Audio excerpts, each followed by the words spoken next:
εμάς η Ρωμανία πάρθε να ηλύει εμάς και εμάς η Ρωμανία πάρθε επέραν το βασίλος και ένα αφεντία επέραν το βασίλος και ένα αφεντία.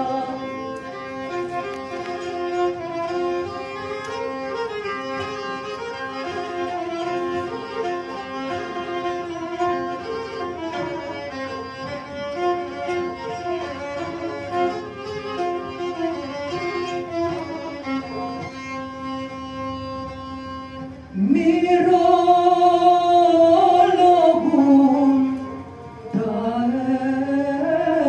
εκκλησιάς, κλαίγνε τα μοναστήρα. Μυρολογούν τα εκκλησιάς, κλαίγνε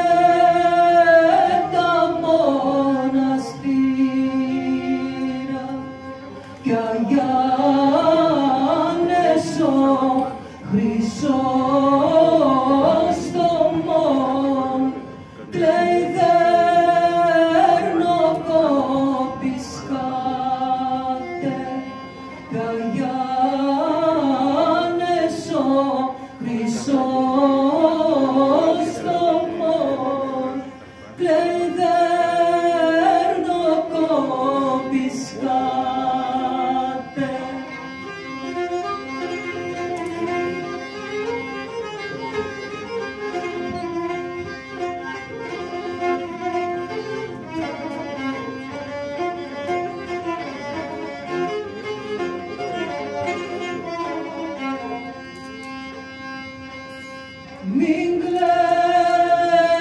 Μην κλαις, Αγιάννε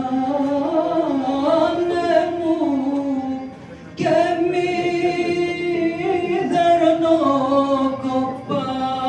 δερνοκοπάσαι. Μην